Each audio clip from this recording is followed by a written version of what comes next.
गर्मी में गरीब बेटी की जादुई खास की एसी। ओह, कितनी गर्मी लग रही है। ऊपर से ये टेबल पंखा भी मरमर कर चल रहा है। एसी लगी होती तो मस्त नींद आती। तभी पंखा चलते चलते जोरदार आवाज करके बंद हो जाता है, जिसकी आवाज से गरीब सत्यकाम का परिवार जाग जाता है। अजी ये इतनी तेज आवाज कैसी थी? क्या मालूम चंदा, पर ऐसा लगा जैसे कुछ टूट गया। तभी भारती टेबल पंखे को देखती है। पिताजी वो देखो, टेबल पंखा टूट गया। पंखा टूटा देखकर पूरा परिवार दुख जताने लगता है। हे भगवान, ये क्या, एक और परेशानी बढ़ा दी तूने हम गरीबों पर। ये टेबल पंखा ही तो इस गर्मी में हमारा इकलौता सहारा था।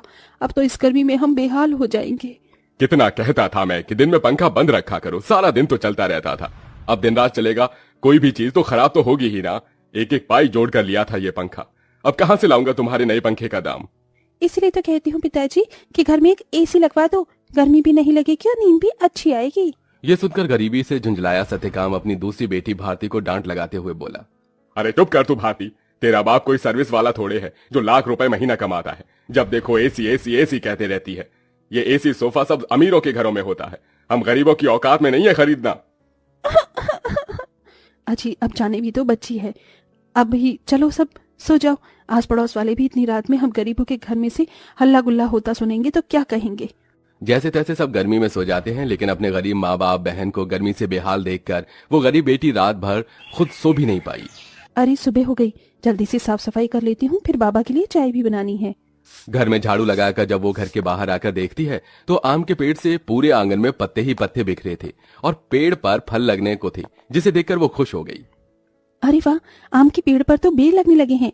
अच्छा है, थोड़े दिन में आम पक जाएंगे। पिताजी को तो आम के साथ रोटी खाना कितना पसंद है। अगर उन्हें रोज अपनी मनपसंद की सब्जी या फिर मीठे आम मिल जाए तो वो पेट भरकर रोटी खाते हैं। लेकिन इस गरीबी में नमक रोटी और चटनी रोटी खाकर ही गुजारा करना पड़ रहा है।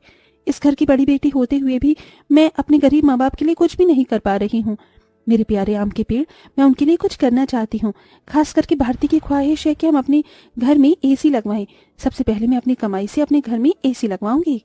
गीतू रोज ही अपने आंगन में लगे उस आम के पेड़ से अपना सुख दुख बांटती थी। वो पेड़ जैसे उसके परिवार का हिस्सा बन चुका था, क्योंकि गीतू ने 5 साल की उम्र में आम की गुठली बोई थी और हर दिन उसमें खाद पानी डालती, जिसे आज पेड़ इतना विशाल और फलदार था। पेड़ के नीचे हर कुछ दिनों में घास उगाती, जिसे गीतू जुगाड़ लगाकर कभी घास की चटाई तो कभी कालीन बुना करती थी। गीतू, मैं और तेरे पिताजी जमींदार के खेत पर जा रहे हैं काम करने। माँ, आप और पिताजी अपनी खेती खुद क्यों नहीं उगाते? वो जमींदार तो यही चाहता है कि हम गरीब लोग सारी जिंदगी उसकी गुलामी करें। तभी तो धूप में वो आपसे गधों की तरह काम करवाता है और सिर्फ 100 रुपए ही देता है पूरे दिन के। पिताजी, आप ही तो कहते हैं ना कि हम गरीब किसान मिट्टी से सोना उगाते हैं। हाँ बेटिया, लेकिन एक गरीब के लिए 2 रोटी कमाना रोज की कठिन चुनौती होती है, जिसे पार करना पड़ता है। सत्यकाम और चंदा चिलचिलाती कड़ी धूप और गर्मी में खेत पर आते हैं, जहां जमींदार ठाठ से कुर्सी पर बैठा था और नौकर छतरी लिए खड़ा था।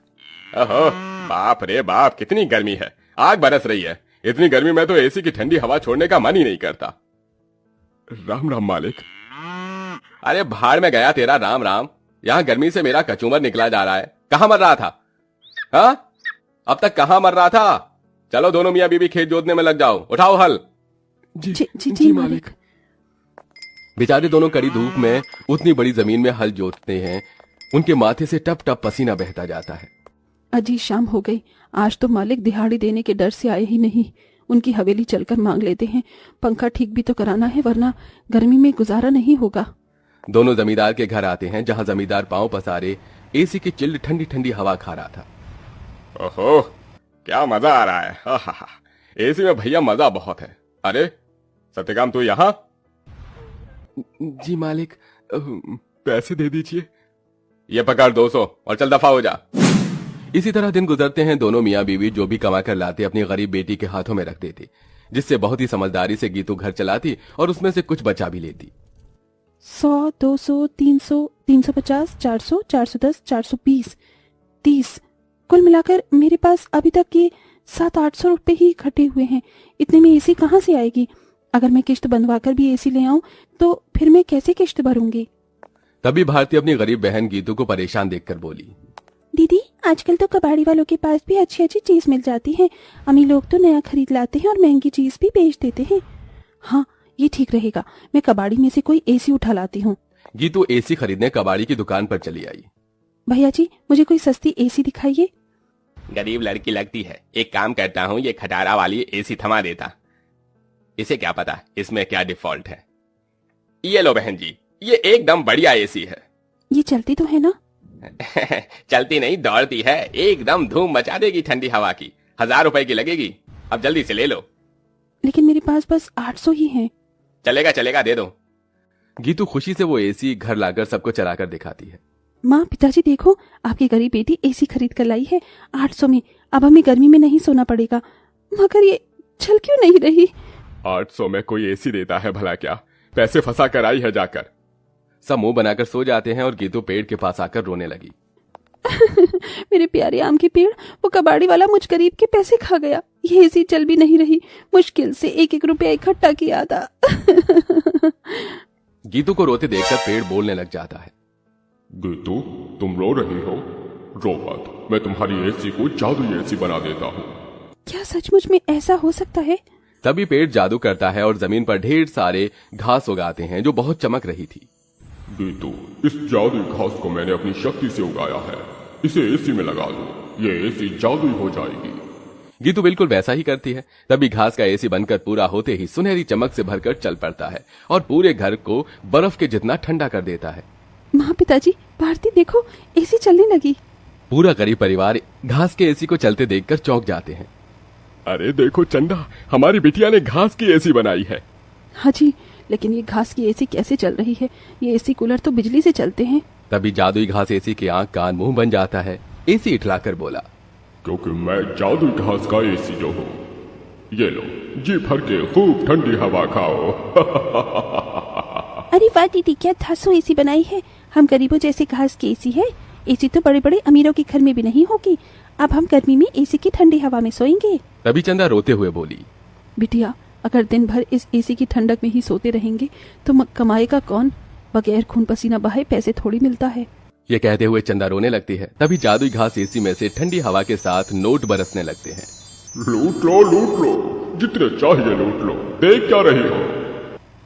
अरे रामा, ये जादुई घास की एसी तो लक्ष्मी मैया का रूप है। चंदा देख कैसे करारे करारे नोट दे रहा है ये एसी। क्योंकि मैं कोई मामूली एसी नहीं बल्कि जादुई घास का एसी हूँ। मैं तुम्हें हीरे जवाहरात सोना चांदी सब दे सकता हूँ। एसी के इस कथन को सुनकर गीतू ने उसे आजमाया।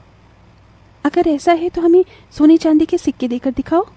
तभी एक सुनहरी चमक के साथ जादुई घास एसी में से सोने चांदी के ढेर सारे सिक्कों की बारिश बरसने लगी। तुम तो सच में जादुई एसी हो माँ। अब आपको उस जमींदार की गुलामी करने की जरूरत नहीं। अब हमारे पास जादुई घास का एसी है। दोनों मियाँ बीबी खुशी से फूट फूट कर रोए। चंदा देखो, अब हमें और दुख नहीं काटना पड़ेगा, न किसी की ये गालियां खाकर गुलामी करनी होगी। ये जादुई घास की एसी हमें बंधुआई से छुटकारा दिलाने आई है हमारे घर। जाओ सत्यकाम, इन सिक्कों से कर्ज चुका दो। सत्यकाम ने जादुई घास एसी से मिले सिक्कों को बेचकर सबका कर्जा भर दिया और उसने पंखा कूलर एसी की अपनी दुकान खोली, जिससे गरीब भी कम दाम पर एसी खरीद सके। उस गरीब बेटी के बनाई जादुई घास एसी ने उसके गरीब परिवार का भाग्य बदल दिया।